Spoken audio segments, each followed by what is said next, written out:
मित्रों, स्वागत है आपका मेरा YouTube चैनल पे। आज के वीडियो में मैं आपसे ये कहना चाहती हूँ कि शादियों का सीजन शुरू हो चुका है और हर तरफ शादियों की धूम है। शादियों में सबसे पहली चीज़ जो आती है वो संबंध तय करने में। जब हम रिश्तेदारी तय करते हैं तो हम कई चीज़ों को देखते हैं, लेकिन मैं आपसे सिर्फ इतना कहना चाहती हूँ कि जिन लोगों के बारे में भी आपको कोई नेगेटिव बात पता चलती है कि वो वहाँ पर उस परिवार में वो चीज़ें सही नहीं है, तो उस परिवार में हमें शादी नहीं करना चाहिए। शादी का जो भी विचार होता है वो सोच समझ के करना चाहिए, देखभाल के ही अपने बेटे बेटियों के लिए जीवन साथी चुनना चाहिए, क्योंकि ज़िंदगी भर का जुआ होता है शादी। अगर गलत व्यक्ति से हो गई तो ज़िंदगी भर तकलीफें रहती है उस इंसान को भी और उसके पूरे परिवार को भी। तो जब शादी तय करते हैं तो बहुत सोच समझ के करें, किसी बातों में आके किसी एक चीज़ को देखकर शादी ना करें, बल्कि ये देखें कि वास्तव में क्या ये उपयुक्त जीवन साथी है। सभी की प्रायोरिटी अलग अलग होती है। किसी को नौकरी चाहिए, किसी को पैसा चाहिए, किसी को सुंदरता चाहिए, किसी को कुछ चाहिए।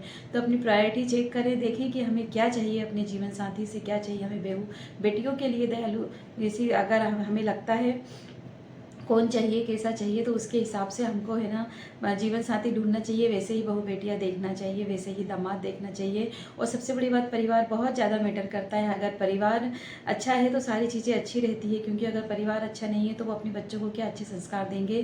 तो पुराने समय में जब शादियाँ तय की जाती थी, सबसे पहले परिवार ही देखा जाता था, बच्चों को बाद में देखा जाता। तो आज भी हमें वही ध्यान देना चाहिए कि हमें परिवार देखना चाहिए, ये परिवार कैसा है। अगर उस परिवार में किसी भी के बारे में कोई भी गलत बातें हैं जो चल रही है, या 10-20 साल पहले की कोई घटना ऐसी है जिसने परिवार को बिखेर दिया हो, तो ऐसे परिवार में वैवाहिक संबंध स्थापित नहीं करना चाहिए और ना ही जल्दबाजी करना चाहिए। तो जो सबसे पहली बात आती है वो वैवाहिक संबंध स्थापित करने की है, तो वो हमें बहुत देखभाल के सोच समझ के करना चाहिए।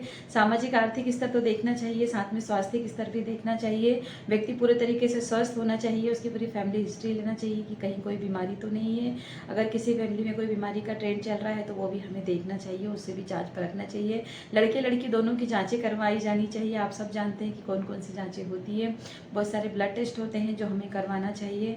अगर दोनों पक्ष तैयार होते हैं तो ये जांचें जरूर से जरूर होना चाहिए, क्योंकि बाद में बीमारी का पता चले, इससे अच्छा ये है कि हमें पहले ही पता चल जाए। तो बीमारियों के बारे में देखना भी बहुत ज़्यादा ज़रूरी होता है। ये लड़की लड़के दोनों के लिए ही बातें हैं, दोनों को ही अपना रूटीन चेकअप जरूर करवाना चाहिए। जब आप किसी डॉक्टर के पास जाते हैं तो वो पूरे रूटीन चेकअप खुद ही आपको लिख देंगे, वो सारे रूटीन चेकअप करवाइए, इसके बाद ही शादी के संबंधों को आगे बढ़ाइए। अगर आपको लगता है ये चीज़ें बहुत मुश्किल है करना, आज के समय में यही हो पाती है, लेकिन करना तो पड़ेगा, किसी को तो शुरुआत करनी पड़ेगी। तो सामाजिक शारीरिक स्थिति भी देख के शादी करें, सभी बातों को देख कर ही शादी की आगे बात को आगे बढ़ाना चाहिए। और जब सभी चीज़ें अच्छी होती है तो बिल्कुल शादी करना चाहिए बच्चों को, क्योंकि बच्चों की शादी करना भी बहुत ज़रूरी है। तो अगर आपको मेरा वीडियो अच्छा लगा तो प्लीज़ मेरे चैनल को सब्सक्राइब कीजिए, लाइक कीजिए, शेयर कीजिए। मिलते हैं कल एक नए वीडियो के साथ। Thank you.